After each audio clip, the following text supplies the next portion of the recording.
Hey guys, I'm actually the one usually behind the camera, but I'm going to be in front today. Yeah, so Darlene's been suffering with the right rotator cuff issues for how many years? About like 7 to 8 years now. So it's been a while, so she has a small exacerbation now.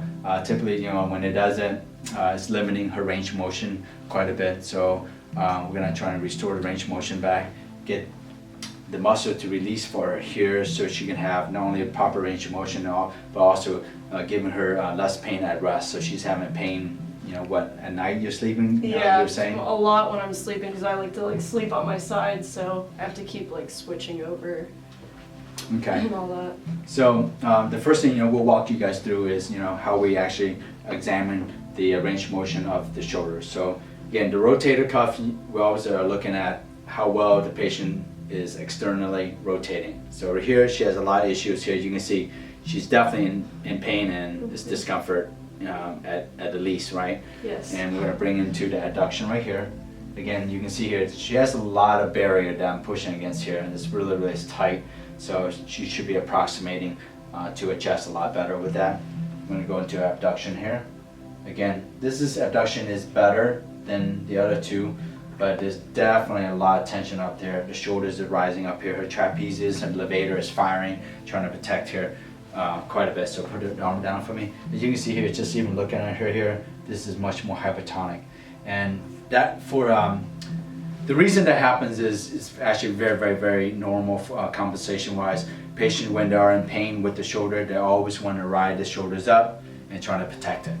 Okay, so what we're going to try and do is undo that pattern by releasing the trapezius muscle on you. And then we're also going to adjust the joint here to release not only the impingement that goes along with the rotator cuff injuries, but also again trying to get a lot of the spasm down in the shoulder itself. So the first thing we'll have Darlene do is just bring into abduction. So I'm going to be doing a lot of isometrics with her. So we're going to actually have her resist against my hand here. So as she's doing that, I'm releasing a lot of the posterior deltoids area. You guys can't see it from the back here, but I'm putting a lot of pressure on the posterior deltoids, the teres attachments, and some of the lats attachment right there too.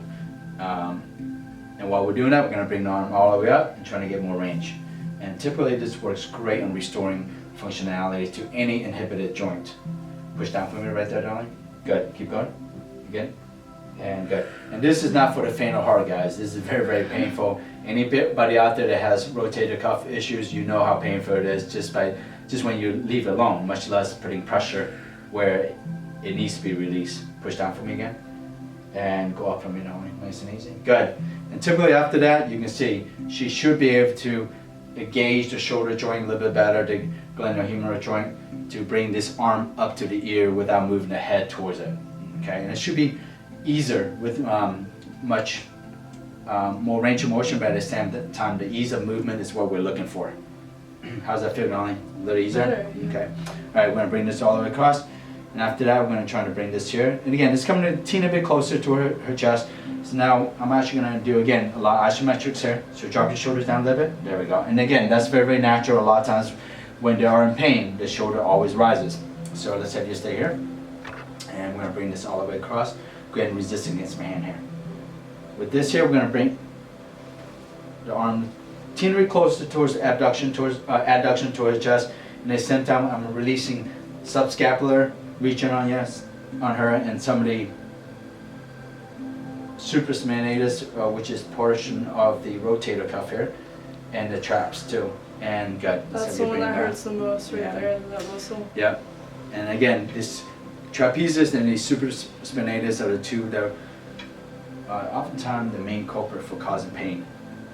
Good. Push out for me again. Good. Keep going. And again. And relax a minute. Let's approximate a little closer on you. Good job. Right. Last thing we're going to do is typically is the worst one for everybody with rotator cuff issues. It's the external rotation. So, and she's already grimacing. Let's have you drop your shoulders down. Good. We're trying to bring this back on you. And this is, again, the most painful thing that usually can happen with the rotators here. So first thing we'll have you, Darlene, do is actually push against my hand. So again, we're going to do some isometrics to fire up the chest a little bit. And relax a minute, Darlene. Drop your shoulders down. We're going to bring it back just a teeny further in here. Okay? Good. Now we're going to actually stretch your chest out a little further. We're going to bring all the arm back into extension here. Go ahead and resist against my hand, darling. Good. And relax. Now again, the pec minor, the pec muscle will typically shorten up because patients are always holding their arm and shoulder forward this direction. So we want to release that by bringing everything back this direction. Drop your shoulders down for me, please. Good. Push forward against me now. And relax me. Drop your shoulders down further. Good. Almost done. Good. Push in for me. And relax me. You want to bring it back. Nice job. Drop your shoulders down further. And I'm going to bring this into external rotation a little better. It's still pretty painful for her, but she's coming back a little bit more. We gained about 10 degrees back here. Again, push forward again for me. And good. Go back for me, darling. Nice and easy. Good job. So thanks for joining us.